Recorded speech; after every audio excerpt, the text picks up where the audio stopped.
what we can cover in a session.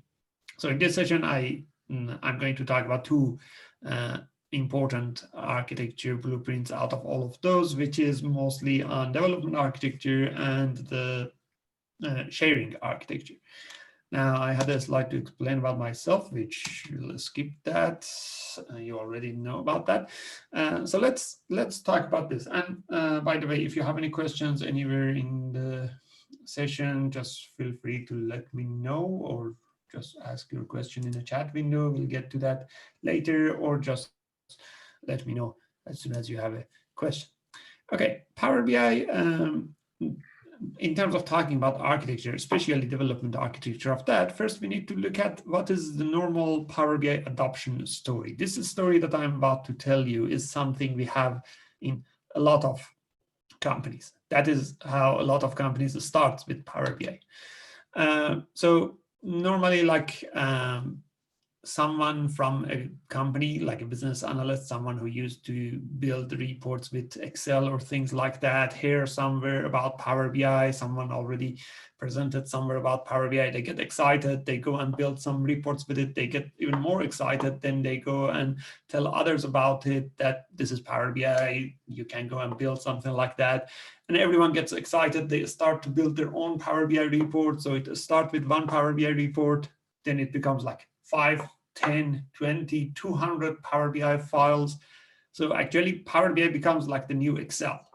After a while, you'll see Power BI will become the new Access. Everyone has their own version of Power BI file, which from their point of view is fantastic. It's great. But then from the business point of view, it's not that much, because they will see reports with all sorts of numbers, all sorts of variations. Everyone's numbers is different from someone else's number. There is no single source of truth. So business get a little bit frustrated. The trust in Power BI actually doesn't go up, it goes down. So it's such a great tool, everyone loves it, but then all of a sudden everyone say, well, this is not good. And the fact is that that is not because it is the tool that doesn't make it good, it is the way that we use it. Now, something like this adoption story is something you'll see in 90% of Power BI adoption scenarios, which is sad. Now, the good thing is that you can fix it. It's not about tool, it's about the way to work with it. You can fix it. Power BI, or basically any self-service BI tool, comes with a challenge. Like, you can do a lot of things self-service, but you should not be doing everything self-service, because that will create like tons of silos. You should not be doing everything from the BI team, because that would create some other problems. If everything built by BI team was good, then why we need self-service then, right? So we need to come with a combination of these. Like, everything in a BI team will give you full governance, full administration, the full trust, but a slow development process. Everything on a like self-service side will bring problems such as like lots of silos. On the other hand side, lots of new reports, fast reports.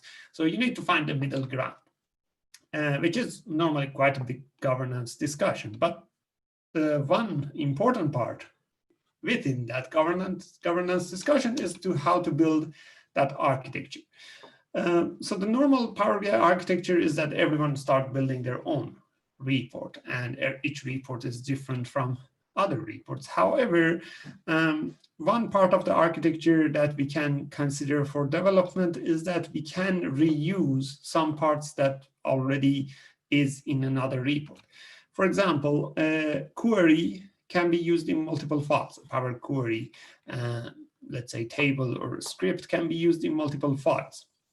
And you already probably know some of these queries. For example, if you have a date table and you want to use that date table in two different files, one for the sales Power BI file, because that is what the sales team needs it, and one for inventory Power BI file, because this is what the inventory team needs it. And you might also have like a HR Power BI file, and HR team also needs a date table. Now, you might first ask why these are all different Power BI files, why we don't have one Power BI file for all of these. There can be many reasons for that. One of them is like the sensitivity of the data. For example, HR data, they don't want everyone else to see it, only the HR team see it. So they need their own Power BI file, right? Or sales or inventory. So they have their own Power BI file, but they are sharing some of the tables, some of the logics of the data in that case. Now, let's say you have built a date table and you spend a lot of time building it. If you want to reuse it in another file, instead of copying it to another table, you have to come up with a different solution. Because if you just go and copy this from the first file into the second file, there are lots of problems with that. One problem is that what if after 2-3 months you go and change the first file? Then you have to go and change everywhere else. And what if you don't remember all other places that you have used it, right? Then you'll get to the inconsistency issue. So it's inconsistency issue. On the other hand side, it's quite high maintenance solution. Date table is just such a simple example of that. Another example is the account table. Account table is something you use in the sales Power BI file, probably you use it in accounting Power BI file, and many others. And that account table might be something you spend a lot of time creating it. You merge 2-3 tables together, you filtered unwanted data. So you really spend a lot of time building it. And now that you build it, you don't want to redo it. You don't want to copy it across multiple files. So here comes one of the most important components of Power BI, which is kind of like, I won't say underrated, I would say underused in a lot of Power BI implementation, and that is data flow. Now, what the data flow is, this is not a decision about data flows. I just go through a very brief explanation. Data flow is a component in the overall Power BI, let's say, tool set that runs Power Query on the cloud. And it is independent from Power BI report because you have already Power Query in cloud that is in the Power BI dataset when you schedule it. But because that only loads data into the Power BI dataset, that is not considered as a data flow. Data flow is different. Data flow is separate from this process. You can have data flow without Power BI. That is possible. You can have data flow just to transfer data from a source to a destination and then keep that destination for later use. Now, in this example, we are talking about using data flow inside the Power BI implementation, but it is possible to have it even without that. So I can have a Power Query process running in the cloud in Power BI service, independent from Power BI report. And when I say independent, that then means that the output of that data flow, that process should be stored somewhere. And that is where actually we store it in Azure Data Lake storage. This is talking about Power BI data flows. There's another type of data flows called Power Platform data flows. For those, you have the option to choose between Azure Data Lake storage, if you are doing analytical data flow, or if you are doing standard data flow, then you use Dataverse, the new name for common data services. But we are not talking about the advanced stuff for that. At the moment, we are just talking about Power BI. So in Power BI, the data would be stored in Azure Data Lake storage. Now, does it mean you need to have a Data Lake subscription to use it? No. You can use your normal Power BI account. As part of that space you have in Power BI, like for example, if you have Power BI Pro account, you have like 10 gigabyte space. As part of that, you have a internal Azure Data Lake that will be used for Power BI. Now, if you have Power BI Premium, that would be a little bit more. If you have your own Azure Data Lake subscription, you can connect that to this. That is called bring your own data lake storage. But overall, to use data flow, you can just use your normal Power BI account. There are limitations though, like there are some scenarios that you want to do something that Power BI Premium would work better for the data flows than Pro, but it is not. But we cannot say that, for example, data flow is only limited to Power BI Premium users. So how this story altogether works. So you have a Power Query process, runs in cloud, get data from somewhere, do some transformation, store it in Azure Data Lake. What is the point of that for Power BI?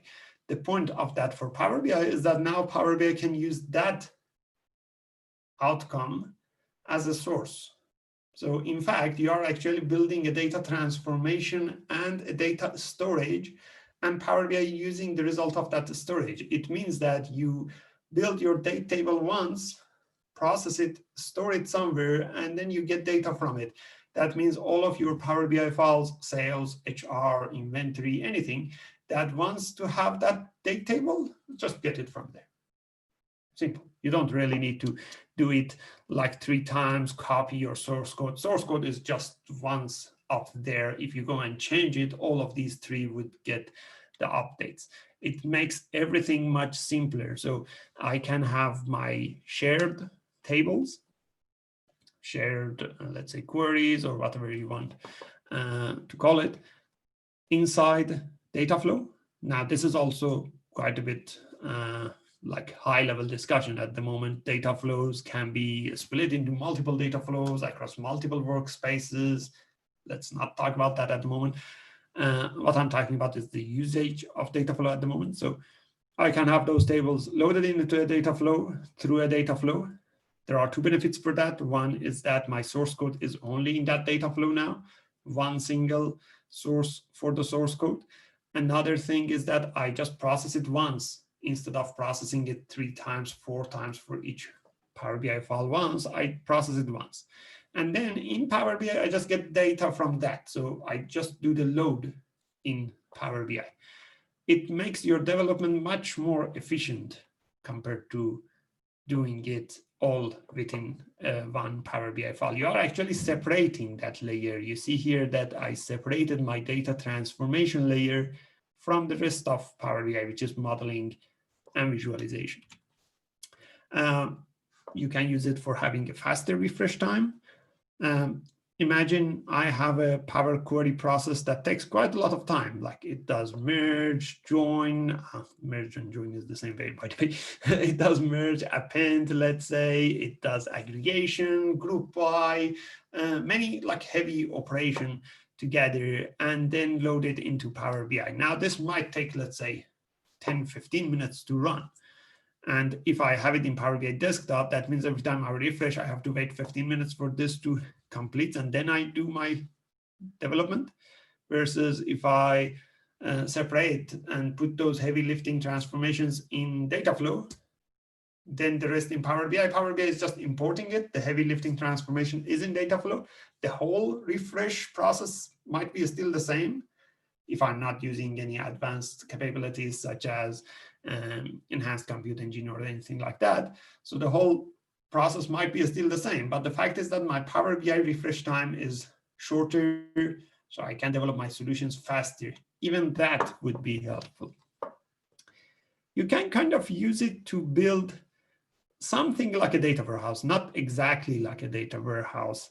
I have a article in Red Hat website about comparison of data flow versus data warehouse. So data flow is not really a data warehouse, but for many organizations, for many clients that they don't really have the luxury of having data warehouse, let's say they don't have the budget for it, their data is not at the scale to be considered for creation of a data warehouse and things like that, they can kind of build their dimensional model, their dimensional storage inside Azure Data Lake using data flow.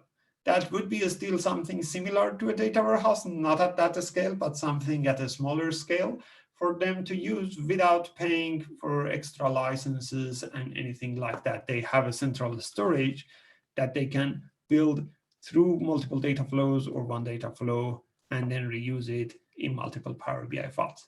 So there are lots of benefits in building a data flow. Now that is one side of architecture, of a development architecture of a Power BI solution.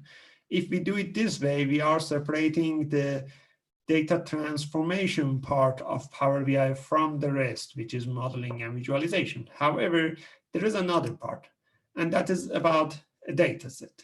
A Power BI object is not really an object. The Power BI file is multiple objects. When you save a Power BI file, a PBIX file, you have one file, but when you open it in Power BI Desktop, there are multiple processes running behind the scene.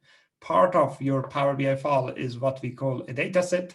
Part of it is what is called a report. A report is the visualization layer on top of it, charts, tables, table visuals, I mean, and let's say filters, slicers, everything is that visualization layer, bookmarks, and anything like that.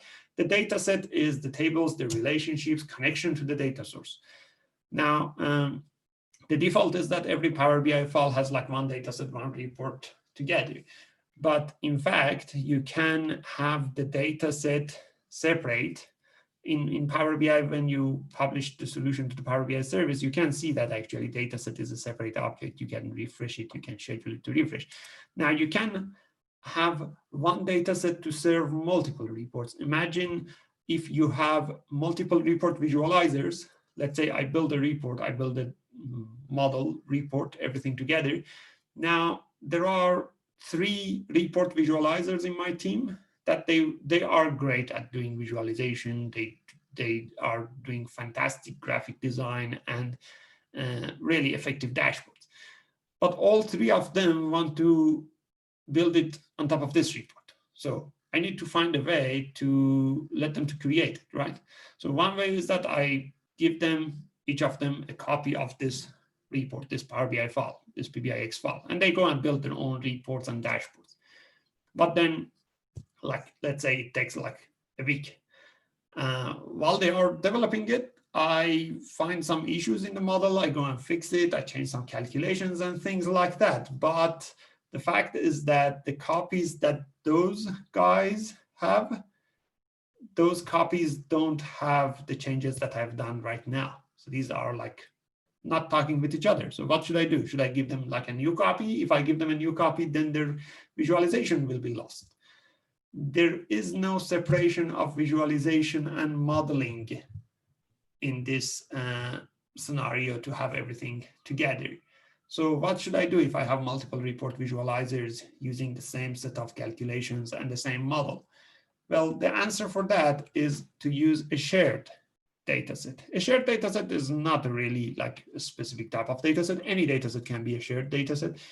A dataset is a shared dataset when you start getting data from it in another report, or you start building a new report from the same dataset. You can have one dataset, but then let's say 10, 15 other reports getting data from it.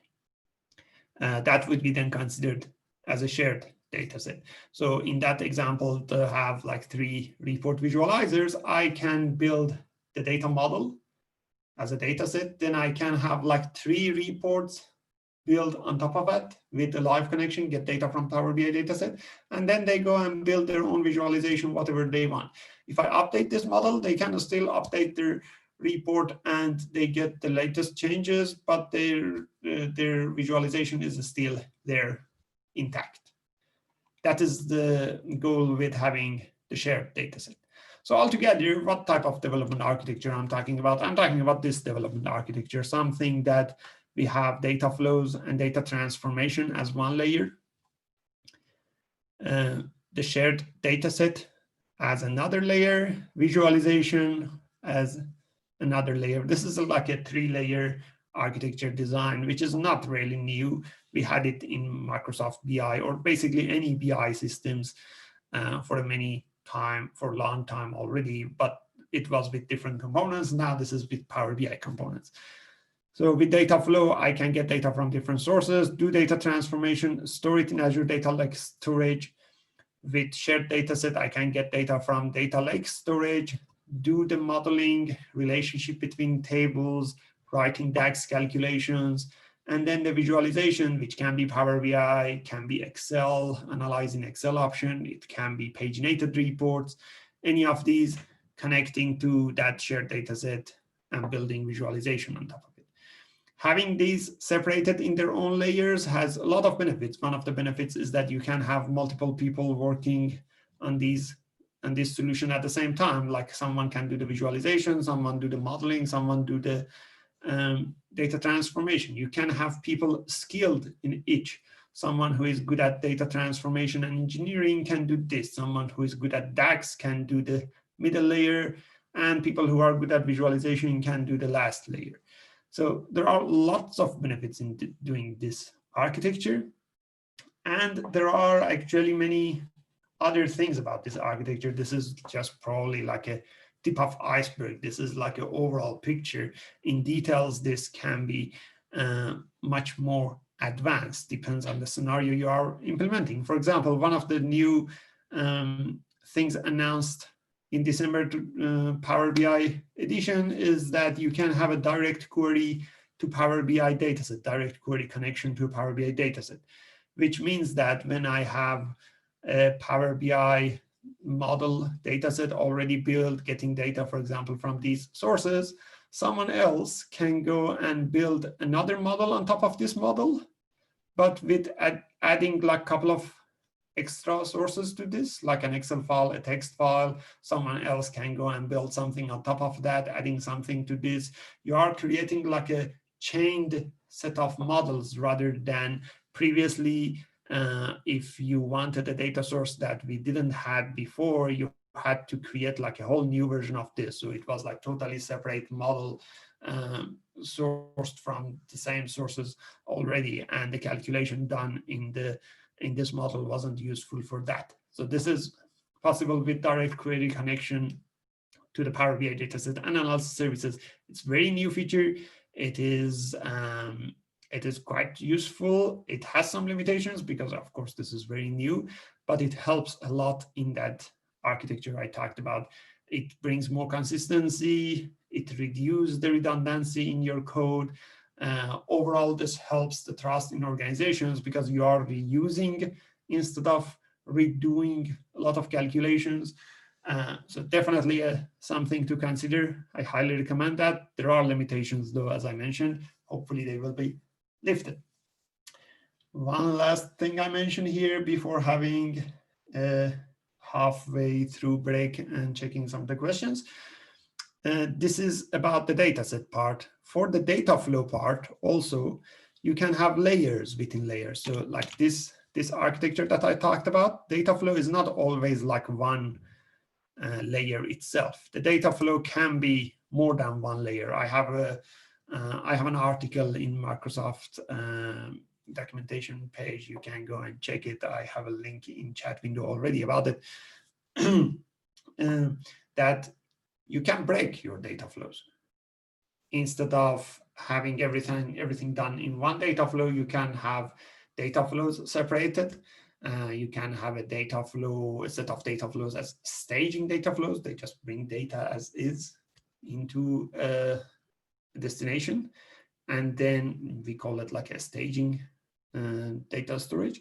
And then other data flows getting data from that staging data source and doing some transformation on it. There are, again, many benefits in doing that too, like you are having data source isolation with the staging data flows in case your data source is not available or in case you want to change it. It's just staging data flows that you need to swap rather than the entire data flow with everything in it. And transformation data flows can be also like one data flow on top of another data flow on top of another data flow, which brings the concept of like computed entity, linked entity, enhanced compute engine. As I said, I'm not going to talk about deep dive data flow stuff in this session. I'm just going to talk about like overall picture of the architecture. So this is what I suggest to most of organizations to consider as that whole overall development architecture. Now, before we jump into the next topic, which is sharing architecture, let's see if there is any questions. Yeah, Reza, there were two questions that I saw in the chat. One of them was, what is the limit on how much data can be stored in data flows? That depends on your license, basically. If I'm using Power BI Pro, I have 10 gigabyte space, and that 10 gigabyte is for everything. That 10 gigabyte is for Power BI datasets, for reports, for data flows altogether. It's like for everything. But so if it's the I have workspace limitation. Yes. But if I have Power BI Premium, I would have more space. Now, if I'm using what we call analytical data flows or bring your own data storage data flows, then that means I can have my own Azure Data Lake storage subscription connected to Power BI data flows. In that case, I'm just limited to whatever my subscription allows. So it can be like terabytes, petabytes of data. Okay. Okay. And then the other question was, is there any role level security supported in data flows, or is that strictly within the Power BI data model? That is a good question. That is, I would say, underway. Like one of the things to have row level security supported in data flows is to first be able to have a direct query connection to data flows. Because if you are importing data from data flow into Power BI, then you can implement row level security inside Power BI, right? So it makes sense to have it for the scenario that is direct query. Now, direct query to the data flow is supported. It is a premium feature, though. You need to have like Power BI Premium licensing, and you need to turn on the enhanced compute engine. One of the things that does, it gives you the direct query ability, but not row level security yet. So row level security will come through that channel a little bit later. Okay. Okay, right. So I'll continue. We'll have another time for Q&A at the end for any questions at the end too. So we talked about development architecture. That is one of the architecture side of Power BI. Another important architecture is the sharing architecture. Knowing how to share your content with your users, it's really important. And to do that, first you need to know your audience. A lot of time when I go to talk with companies about their existing architecture, I say, well, what type of users they have? They say we have users, right? The fact is that we don't have just like users. There are different types of users. I just show you some charts, which is based on my experience, different types of users that we see. Well, in dealing with Power BI, you have core developers that is part of a user group, basically. And that core developers are normally people in the BI team, the Center of Excellence team, whatever you might call it. Like these are people who are building that core models. Then you might have some self-service champions. These are not probably like the BI developers, but they are good enough in modeling and visualization to build their own model.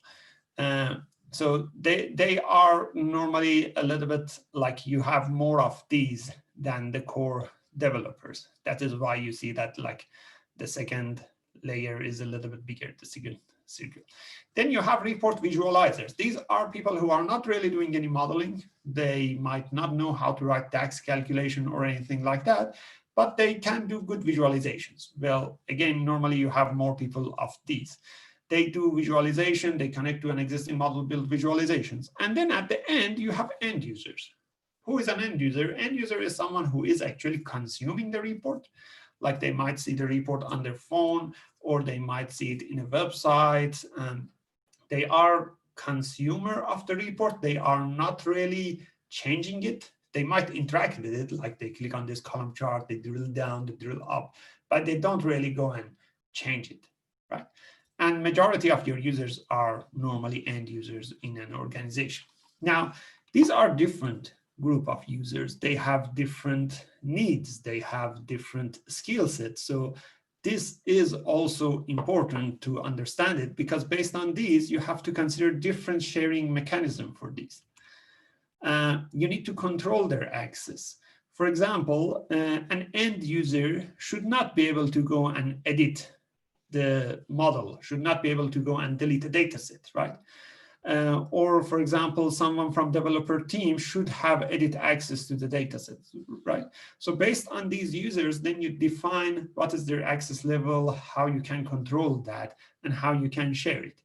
So normally what we do is that for the central model developers, we have like workspaces, and they do have edit access on these workspaces, which can be either done by contributor access or member access in the workspace.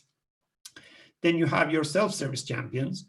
These are not really core developers. They might not have deep dive understanding of this DAX expression or things like that, but they would extend the model at some case.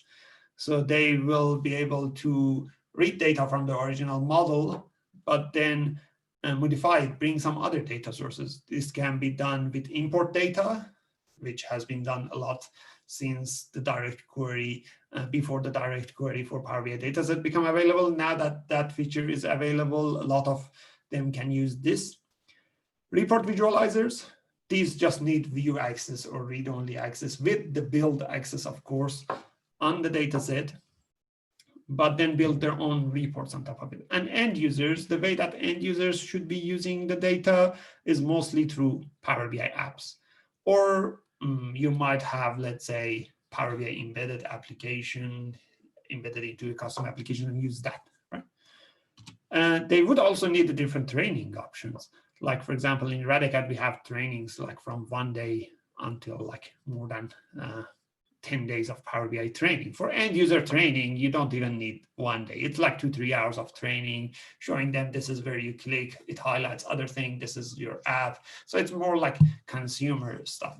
For visualization training, they would need to know how to build charts, how to build effective visualizations, what are different types of map visuals and things like that. For self-service champions, they need some light developer training, such as some light DAX expressions, Power Query stuff, and most of the visualization training. And the central model developers, they would be the group who need deep dive developer training and probably some administration and architecture training as well. So understanding your users would bring some other structure around it. You would understand what the training need is, what the access level need is, and everything around it. Now, those layers that I explained to you is like more like a, let's say, generic structure. You might see different variation of that. For example, if you have a small business, it might be just like 2-level end users, report developers. Let's say altogether this business has like 15 people. 2 of them are report developers, the rest are end users. That is possible. Or you might have even bigger layers than that. In some really large enterprises, the central developer model, the center of excellence itself might have layers of development, someone who does developing the core data flows or the data transformation, someone who built the model and someone who built the reports. And then on top of this, we have the self-service champions and the rest. So it can be layers within layers. It's important to go through this and find out what your users are. Now, when we get to this stage, it's also important to talk about the workspace structure. I get a lot of questions about this, that, well, how should we really set up our workspaces? Do we need like one workspace for everything, putting like all of our reports, all of our users here? Or should I have 2-3 workspaces, one workspace per report? How does this altogether works? One thing you need to consider is that like there are different reasons you might split your workspaces. One of my recent articles is exactly about this actually. Consider a workspace as a single sharing unit. Everything you have in that workspace, you share it all together. Now, there are a couple of exceptions for that, like when you use basic sharing, that little share button at the top of the report or dashboard, when you click on that, it shares only that item. I would not recommend using that in a production environment. There are lots of problems coming with it because you have to manage every object separately. It won't give you the developer user experience separately. So I won't recommend that. And another option is to create app. When you create app, you create a subset of your report within a package built for your users, right? Which would still work within the definition we are going to talk about. So first thing is to consider separating workspaces when you have different audience. What I mean by that, let's say, for example, I have one single workspace. And in this workspace, I have all of my reports. I have sales report, HR report, inventory report. And then when I want to share it with users, I get all of my sales report. I want to share it with sales people. HR reports, I want to share it with HR people, right? These are not for the same group of people. You cannot say in one Power BI workspace, in one single workspace, you cannot say, I want these 3 reports, these 5 data sets to be shared with this group, or these to be shared with another group. The only exception is that basic sharing, which I said that's not a good idea, so let's not do that. So in a workspace environment, you cannot do this unless you separate the workspaces. So this is one of the reasons you would separate the workspaces. If you have 2 different type of audience, like my sales user would only see sales report, my HR users would only see HR reports, then I would put them in separate workspaces. One workspace for sales reports, another for HR reports. And then I create apps on top of it for the users to use it. But it would be one workspace for each. At the moment, you cannot create 2 apps on top of one workspace. So that's also another limitation. But if you do it this way, then it would be fine. So that is one of the reasons why you separate your workspaces. Another reason to separate your workspaces can be the load. Let's say this is the scenario. Let's say you have one Power BI report or 2 or 3 Power BI reports. These are really high traffic reports. Let's say you have like 10,000 people using this like every hour, every 2-3 hours. So these are really high traffic reports. You need these reports to be returning result really fast. And considering that many users you have, if you share the resources of these reports with some other reports, then these might get slow because these are really high traffic, right? So you might consider keeping them in a different, let's say, shared set of resources compared to everything else. Now, this is only possible if you have dedicated capacity. If you have premium or embedded capacity, you can say, well, these reports, I put them in this workspace. And in the workspace setting, you can say this is under this node, under this capacity, and the rest under another capacity. At the moment, only available in dedicated capacity, I'm afraid. So if you don't have that, this is not one of the reasons to split the workspaces. But if you have it, this is one of the really good use cases for that. Now, using workspaces for each group is important, but you also need to consider to use shared workspaces. Now, this is kind of completing what I explained in the first development architecture session. I talked about the scenario that you might have a date table or account table or something like that, that you build it in a data flow. Now, where that data flow really exists in a workspace. If you build that data flow in the sales workspace, then HR workspace might not have access to it. People under this might not have access to it. If you create it on this, sales might not have access to it. So you, in those cases, you create another workspace, a shared workspace, having these data flows. It can also have some data sets. These are things that other workspaces, other reports in other workspaces are using it. So the user of these workspace will not be a real user. It would be mainly like reports on other workspaces. This is really important practice. This is helping your whole development to become much better, less redundant, more consistent using this approach. And this is not just 2-layer, like when I talk about it, a lot of people end up with like building one generic data flow workspace, everything in it, and then everything else like by business unit. It can be variable, like this is another example of that. Something such as date table, time table, currency table, I might need that in all workspaces, but something such as account table, I might need it in 2 or 3 workspaces.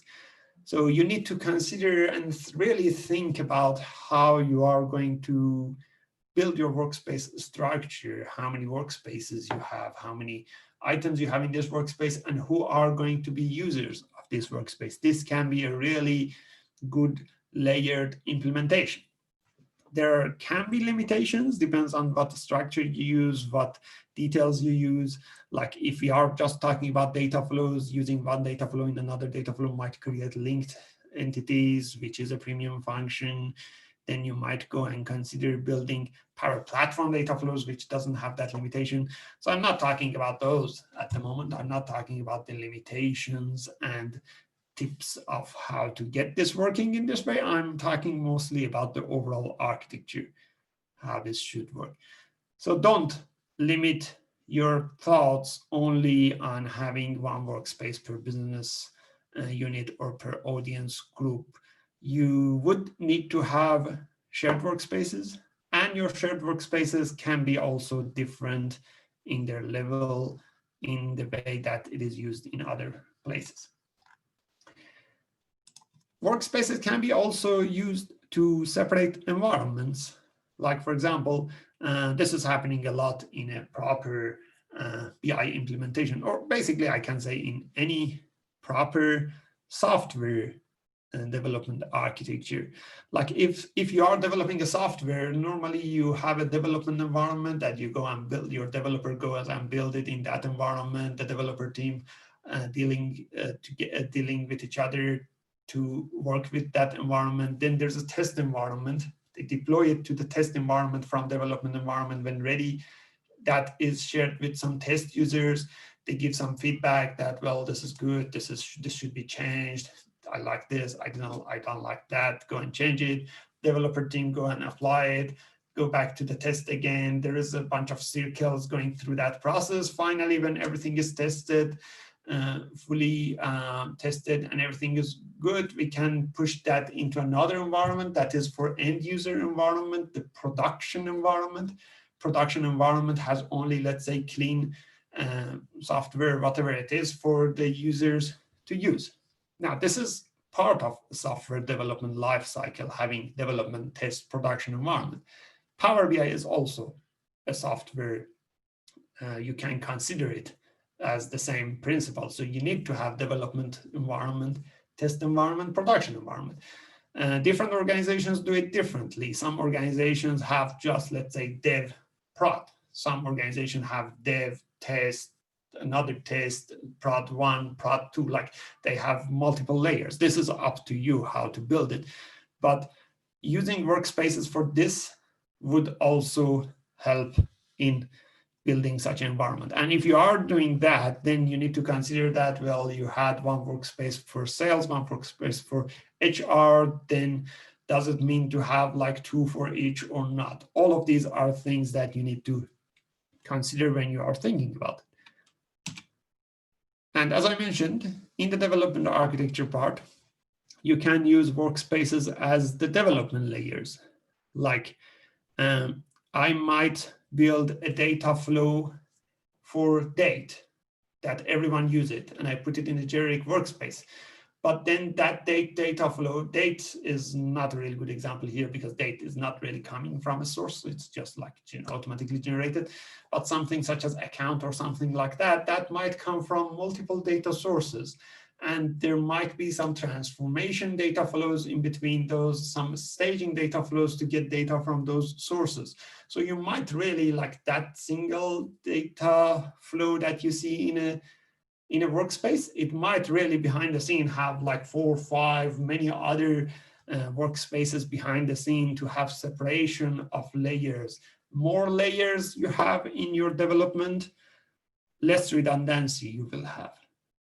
More consistency you will have. But on the other hand side, you need to also consider that there is some administration effort involved in it, in how to build it, in how to consider this to work effectively with anything else. lastly, if you are thinking, well, how should I organize workspaces in my organization? There are a lot of things to consider. You need to consider the audience group, building it for development levels like dev, test, prod layers. Inside developer layer, you can also split it into, let's say, staging areas or anything like that. Consider separating the load of your reports. Consider using shared workspaces.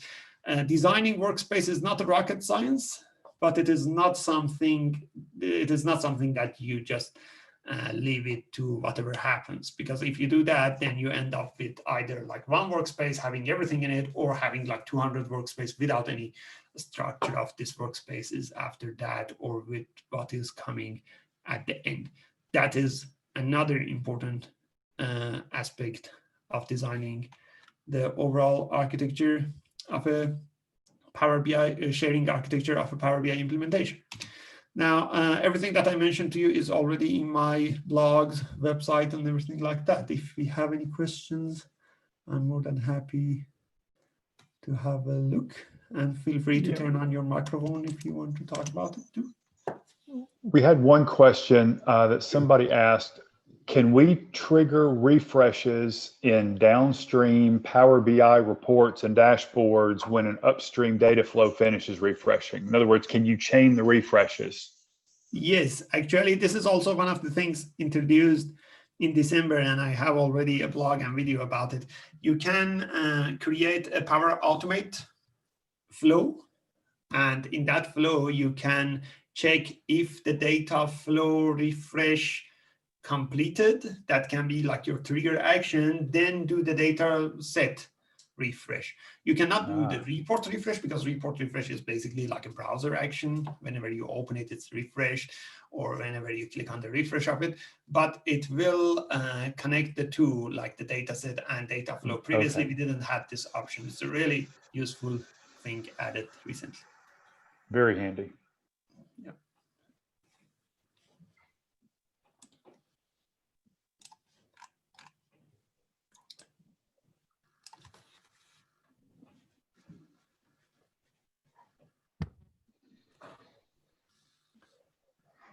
Any more questions, anybody?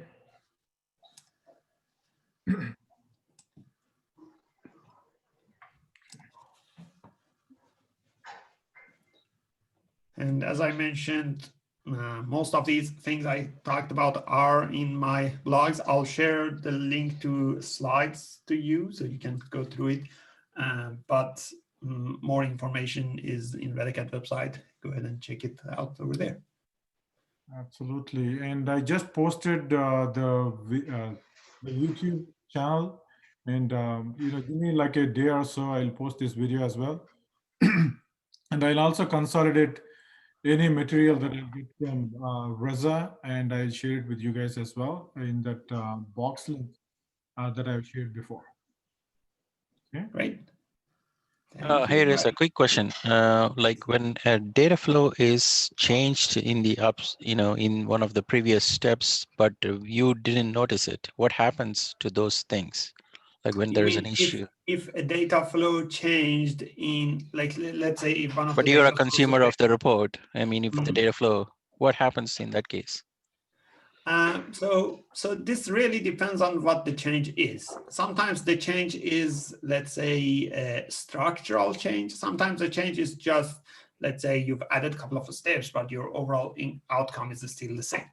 If overall outcome of the data flow is still whatever it was before, then everything works just as normal. Nothing really changed, and you get the up-to-date information anyway.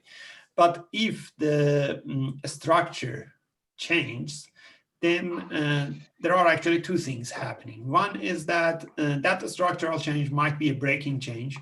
Or might not. If it is not a breaking change, again, everything works as normal, but you won't probably get the new tables, new columns, and things like that in your report because you haven't developed it yet.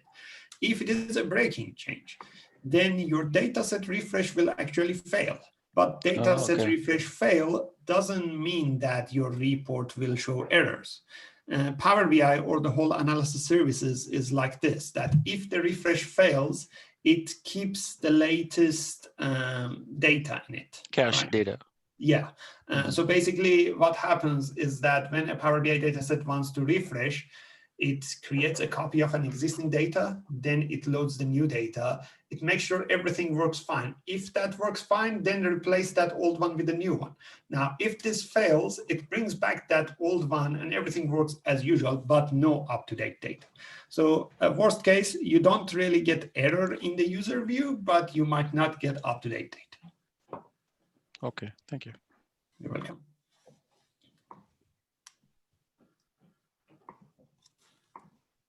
Any other questions? Final questions?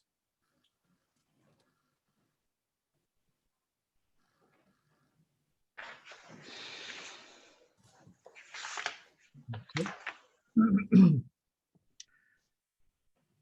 All right. Thanks, everyone. And thank you, Reza. Really appreciate it.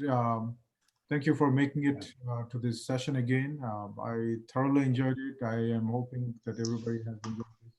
And Thank you for the opportunity and everyone to attend. Yeah, thank you, Reza, for the great session. Awesome. Being with you. Yeah. Thank you. Awesome information. have a good Thank rest you of all. Reza. Have a good rest of your day. Yeah. All right. Bye. Thank you. Bye. Bye.